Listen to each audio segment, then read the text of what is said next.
बैठी हैं इसके प्रदेश अध्यक्ष मनोज तिवारी जी। पूरी टीम ने आपका महाराष्ट्र की धरती पर, मुंबई की धरती पर, देश की आर्थिक राजधानी में आपका स्वागत किया है। दीदी, मुंबई में कितने दिन का दौरा है और क्या कहना चाहेंगे यहाँ के लिए? तो सबसे पहले आप लोगों को बहुत बहुत धन्यवाद।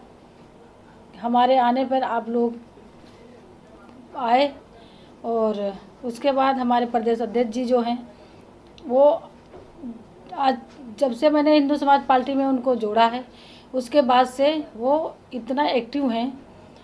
सिर्फ हिंदू समाज के लिए काम करने के लिए तिवारी जी के विचारधारा और हिंदू समाज पार्टी का नाम सुन करके इतना प्रभावित हैं। 3 साल में उन्होंने बहुत मेहनत की और अब चुनाव डिक्लेयर होने को आए हैं, इसलिए प्रदेश अध्यक्ष जी ने मुझे बुलाया और हम यहाँ पधारे। दीदी, कितने दिन का महाराष्ट्र दौरा है आपका मुंबई में? कम से कम 1 हफ्ते का। तो मुंबई दौरे का के बारे में आप जिक्र करना चाहेंगे? यहाँ पे आप किस तरह के लोगों से मिलेंगे और क्या पूरी आपने रूपरेखा तैयार किया, क्या कार्यक्रम होगा? मेरा कार्यक्रम है लोगों से, जो हमारे प्रत्याशी हैं उनसे भेंट करने का है, चर्चा करने को है, क्योंकि हमारा मकसद है कि हम सारी सीटों पे अपने चुनाव प्रत्याशी खड़ा करें। किरण जी, अभी कुछ दिन पहले महाराष्ट्र में एक बृहद कार्यकर्ता सम्मेलन हुआ था हिंदू समाज पार्टी का। प्रदेश अध्यक्ष मनोज तिवारी जी के नेतृत्व में महाराष्ट्र, मुंबई के तमाम जगहों से लोग आए थे। तो वहाँ पे घोषणा हुई थी कि लगभग 125 सीटों पे पार्टी चुनाव लड़ेगी।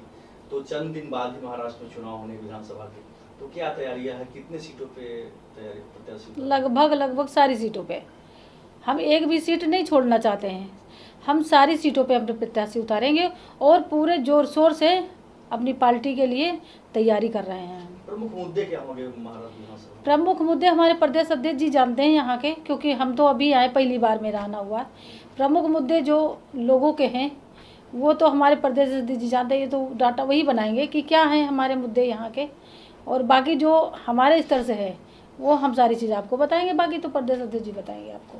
दीदी, जिस तरीके से हिंदू समाज पार्टी की बात करें तो महाराष्ट्र में जिस तरह से कार्यकर्ता सम्मेलन यहाँ पर हुआ था, भारी संख्या में लोग इससे जुड़ रहे हैं और लोग इस पार्टी से जुड़े, तो उसके लिए आप क्या संदेश देना चाहेंगे मुंबईकरों के लिए, महाराष्ट्र वासियों के लिए? महाराष्ट्र वासियों के लिए बस हमारी तरफ से बहुत बहुत उनका धन्यवाद है कि हमारे पार्टी से वो जुड़ रहे हैं और ये देख रहे हैं कि एक कट्टरवादी हिंदू समाज पार्टी है जिससे जुड़ करके, और मुझे कुछ आगे अगर हम बेहतर कर सकते हैं और चुनाव में अगर हमारे कोई भी प्रत्याशी जीत के आते हैं जब, तो अच्छा बेहतर उन लोगों के लिए करेंगे।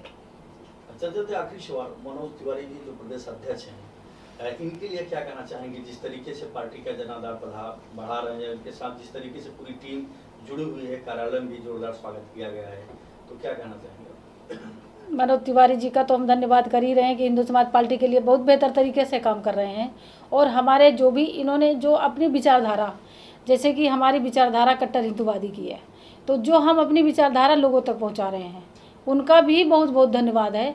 हमारी पार्टी से जुड़ रहे हैं, उनको लगता है कि पार्टी अगर आती है तो मेरे लिए बेहतर करेगी, और ये मेरा वादा है हमारे यहाँ की जो जितने भी जनता है उनके लिए ये वादा है कि अगर मेरी पार्टी कहीं से भी विधायक बन करके जब भी जो भी आएगा, बेहतर करेंगे अपने कार्यकर्ताओं के लिए, अपने पदाधिकारियों के, समाज के लिए। जी धन्यवाद।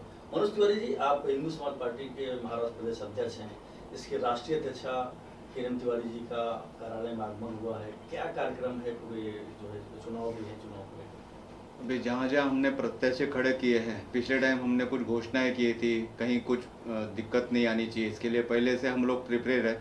नाम हम डिक्लेयर करेंगे बाद में, क्योंकि आज के कंडीशन में अच्छों को सबके इंडिकेटर लगे हैं, तो हम नहीं चाहते कि कहीं हमारा जो सस्पेंस है वो बरकरार रखना चाहते हैं।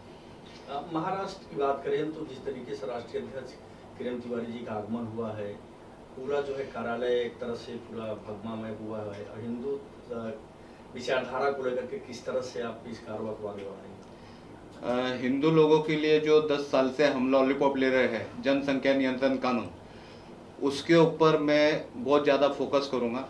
सबसे पहला स्टेट बनेगा, अगर मेरी सरकार में कुछ सीटें भी चली जाती है तो पहले हम लोग विधानसभा से लेकर सब दूर जनसंख्या नियंत्रण कानून के ऊपर पहले सबसे बड़ा जोर डालेंगे।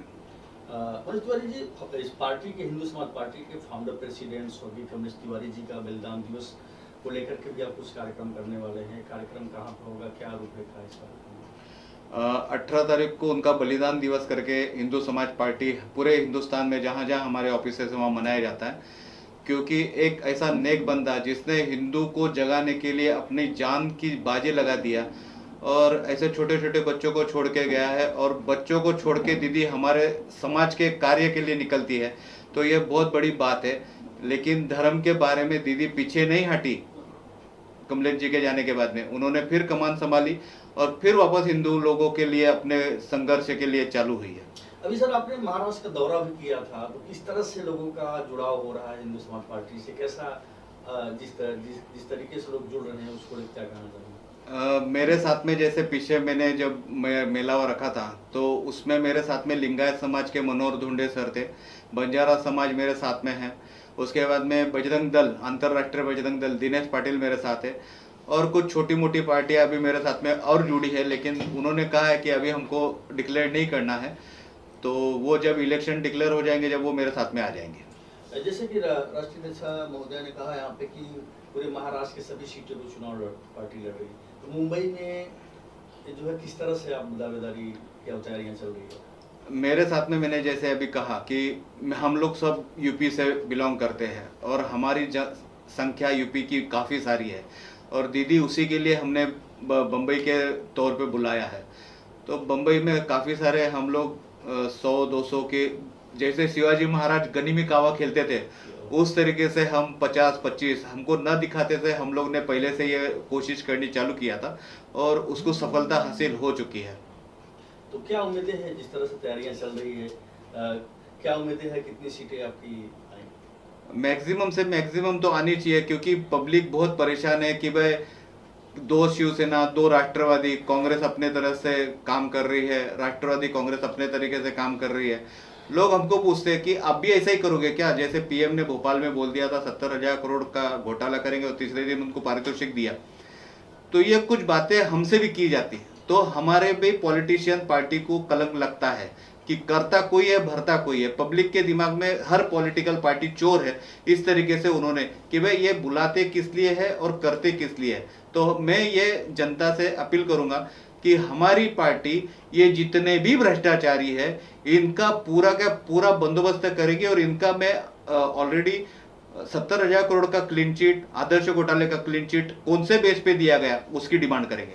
मनोज तिवारी सर, आप यहाँ के जो है लोकल निवासी हैं, बचपन से आपकी शिक्षा दीक्षा मुंबई में हुई, अच्छी तरह से आप मुंबईकर भी हैं, तो क्या मुंबई की प्रमुख समस्याएं क्या है? अगर आपकी पार्टी के जो कैंडिडेट हैं इलेक्शन में जो आएंगे, तो कौन से मुंबई की प्रमुख 3 समस्याएं जिक्र करना चाहेंगे? हर बार जैसे अभी यहाँ पे मालौनी में एक एसआरए है, पिछले साल एसआरए का पूरा तोड़ दिया गया था, और बहुत मतलब वो कोई नहीं था, किसी तरीके से कोई उन लोगों का गुनाह नहीं था, लेकिन एक सांसद के जीत की वजह से 250-300 लोगों को निकाला गया एसआरए में से। और मतलब ये जो एसआरए का पब्लिक है वो बहुत परेशान है मुंबई में, उनके लिए सबसे पहले कार्य चालू करूंगा। जी, एक आखिरी सवाल, जो जिस कार्यकर्ता है मुंबई हिंदू समाज पार्टी की महाराष्ट्र में मुंबई में, तो आपकी तरफ से क्या संदेश होगा? जिस तरह से यहाँ पे राष्ट्रीय अध्यक्ष जी का आगमन हुआ, किरण तिवारी जी का, क्या कहना चाहेंगे? और जिस तरह से बलिदान दिवस का कार्यक्रम है, क्या आप मैसेज देना चाहेंगे कार्यक्रम? मुंबई में जो सेफ्टी है, अभी कल इतना बड़ा एमएलए की शूट आउट हुआ है तो हम भी घबरे हुए थे, और मेरे साथ में पुलिस, महाराष्ट्र पुलिस ने अच्छा सहयोग किया, उनके लिए मैं धन्यवाद करता हूं, क्योंकि उन लोगों ने हमारे से बहुत दीदी का ख्याल रखने के लिए हमारे से फॉलोअप रखा, और यूपी पुलिस, यूपी गवर्नमेंट ने भी उनको यहाँ तक प्रोवाइड किया है।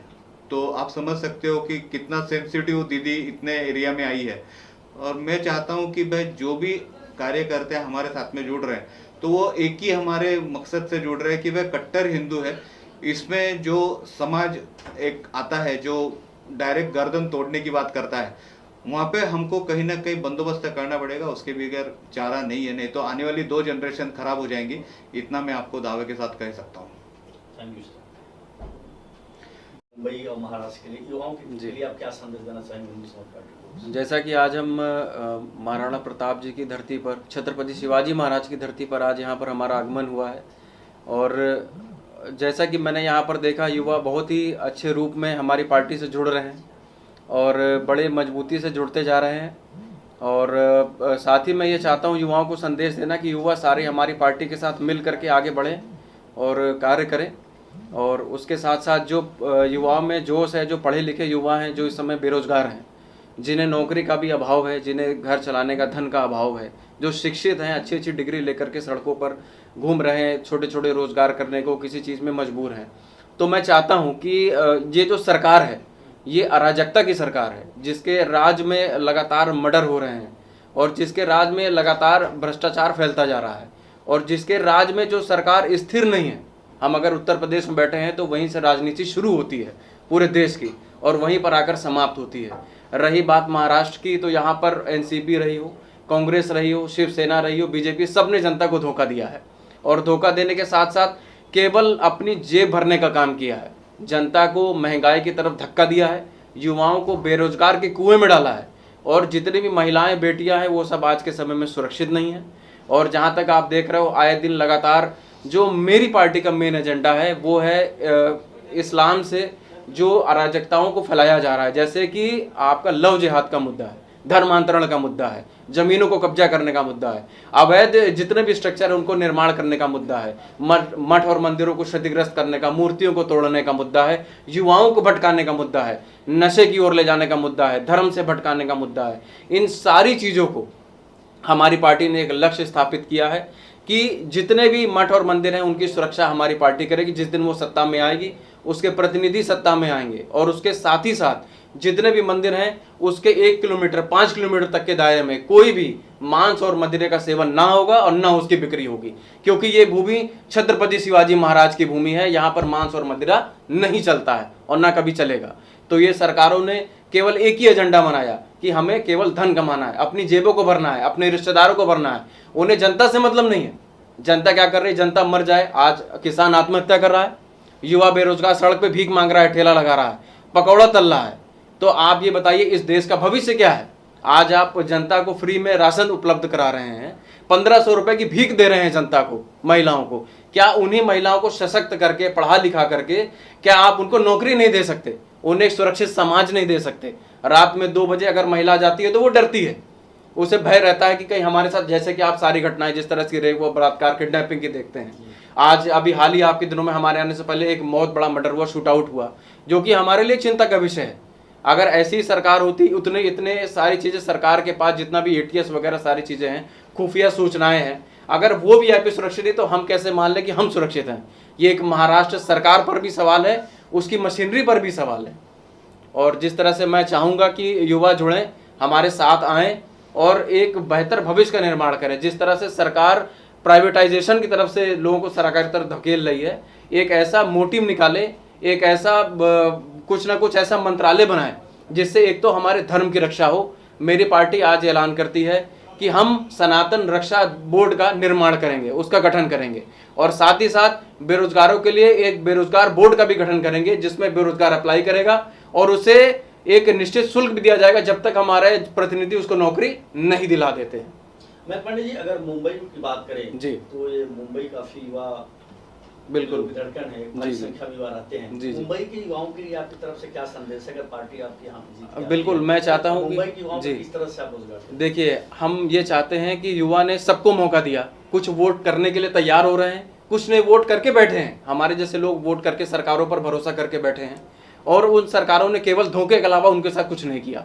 उनका भविष्य चौपट के आज अच्छे युवा ग्रेजुएशन की डिग्री लेकर के सड़क पर भटक रहे हैं, प्राइवेट 8-8, 10-10 हज़ार की नौकरी कर रहे हैं, अपना घर चला रहे हैं, लेकिन उनके पास बैकअप के लिए कुछ नहीं है। मैं युवाओं से केवल एक ही अपील करूंगा कि अपने विवेक से वोट करें, अपने संयम से वोट करें, अपने भविष्य को देख करके वोट करें कि जो सबने आपके साथ किया वो कहीं दोबारा आपके साथ फिर से छल ना हो जाए। एक बार नए लोगों को मौका दिया जाए, एक बार नई पार्टी को मौका दिया जाए। Thank you so much. धन्यवाद।